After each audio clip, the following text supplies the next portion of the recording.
बेटा पिछली वीडियो में हमने अपना लेसन किया था वॉकिंग विद ग्रैंडपा और उसके कुछ हमने एक्सरसाइज भी कर ली थी।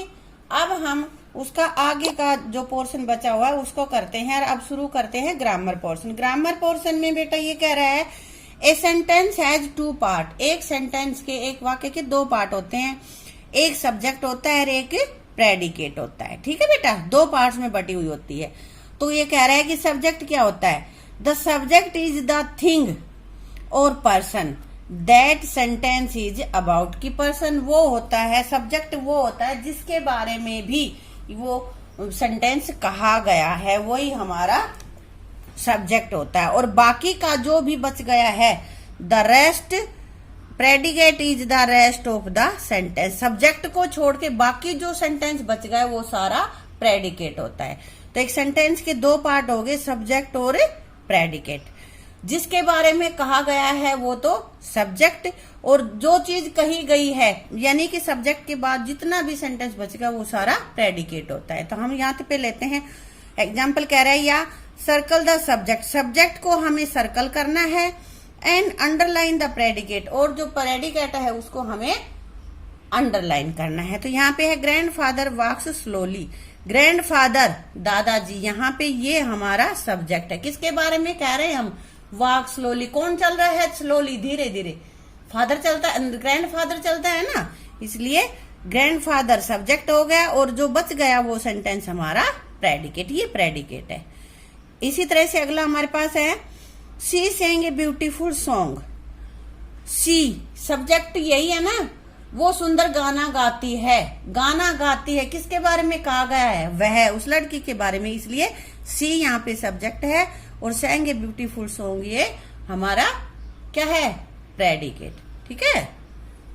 अगला बेटा हमारे पास है teacher taught us a new lesson. किसके बारे में कहा जा रहा है, टीचर यहाँ पे हमारा हो गया क्या, सब्जेक्ट, उसको हमने सर्कल कर दिया है और जो बाकी बचा वो हमारा प्रेडिकेट हो गया। ठीक है।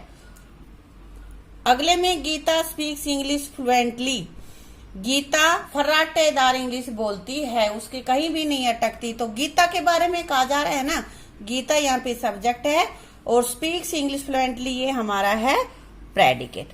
सब्जेक्ट और प्रेडिकेट समझ गए। अगले में तुम अपने आप निशान लगा लेना, सर्कल मैंने कर दिया है, अंडरलाइन तुम कर लोगे। ठीक है बेटा। अब आगे है fill in the blanks with the words from the help box. ये हमारा हेल्प बॉक्स है, इसमें कुछ वर्ड्स दिए गए हैं। क्या क्या वर्ड्स दे रखे हैं, ही मीन्स वह, किसी भी बॉय के लिए, मैन के लिए आता है ना, मैस्कुलिन जेंडर के लिए। आई मैं बोलने वाला कोई भी है वहां पे आई आएगा।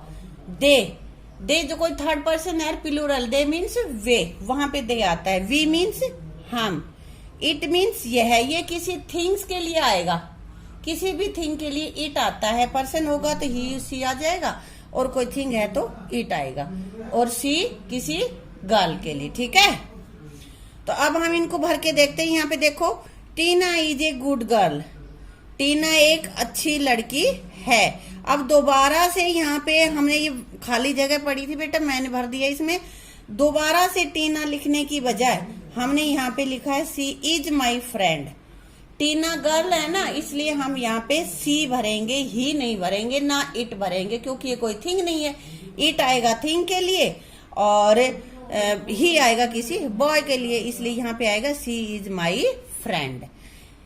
माई नेम इज अनुज। मेरा नाम अनुज है। Dash study in class third. Class third में पढ़ता हूँ। कौन, मैं आएगा, और मैं की अंग्रेजी यहाँ पे आई। ठीक है। Raman is very intelligent. Raman बहुत इंटेलिजेंट, होशियार है। Dash does his homework every day. प्रतिदिन अपना काम वह करता है। वह, तो ये वह किसके लिए आया, वह रमन के लिए, और रमन क्या है, एक बॉय का नाम है ना, इसलिए यहाँ पे ही आ गया। I have a pen. मेरे पास एक पेन है। Dash is very expensive. वह बहुत महंगा है। क्या महंगा है, पेन। तो दोबारा पेन लिखने की बजाय हमने वहां पे इट लिख दिया। यहाँ पे इट क्यों आया, क्योंकि पेन एक थिंग है, उसमें जीवन नहीं है। ठीक है।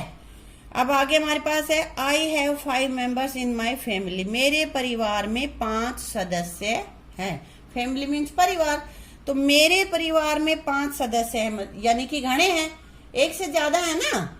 तो यहाँ आ जाएगा डैश लिव हैप्पीली, हम खुशी खुशी रहते। मेरे परिवार की बात हो रही तो हम बोलेंगे, वे तो कहेंगे नहीं, इसलिए यहाँ पे आएगा we live happily. Childrens are playing, children बच्चे, घने सारे बच्चे हैं ना बेटा, बहुत ज्यादा है, तो बच्चे खेल रहे हैं। आर शाउटिंग विद जॉय, वे खुशी से चिल्ला रहे हैं। तो वे की क्या इंग्लिश होगी यहाँ पे, दे। ठीक है बेटा, इसमें आगे एक पोएम दे रखी है, उसमें कुछ वर्ड्स आए हैं, जैसे प्लीज, सॉरी, थैंक्स। तो प्लीज कब बोलते हो, सॉरी कब बोलते हो, थैंक्स कब बोलते हो। प्लीज मीन्स कृपया, सॉरी मीन्स क्या होता है, माफ करना, थैंक्स धन्यवाद, थैंक्स कह दो या थैंक यू कह दो। ठीक है, तो यहाँ पे क्या आएगा, if we ask for something you usually say please. यदि हमें कुछ चीज चाहिए किसी से तो कहेंगे प्लीज। प्लीज आपका पेन दे दीजिए, कहते हो ना, please give me your pen, है बेटा। उसके बाद ये तो हो गया प्लीज का। उसके बाद कोई चीज हम किसी से ले लेते हैं और फिर उसको वापस करते हैं तो उसका थैंक यू बोलेंगे ना। किसी ने हमारा कोई भी काम किया, कोई चीज हमें दी, तो उसका धन्यवाद कहेंगे, इसलिए हम बोलेंगे थैंक यू। और if you do something wrong, यदि तुमसे कुछ गलत हो जाता है, कुछ गलती कर देते हो तो क्या बोलोगे, सॉरी। अगर गलती से किसी दोस्त की तुम्हारा हाथ लग गया तो उसको सॉरी बोल देते हो ना। हाँ, सॉरी मीन्स माफ करना, भाई मेरा ध्यान नहीं था, गलती से लग गया। ठीक है, तो ये तुम अपनी रोज की भाषा में भी इसको यूज किया करो। Please, thank you, sorry. Please means कृपया, सॉरी मीन्स माफ करना, और थैंक यू मीन्स धन्यवाद। तो बेटा ये लेसन हमारा कंप्लीट हो गया है। आप इसको अपनी नोटबुक में लिख लेना और इनको अच्छे से लर्न कर लेना। Thank you.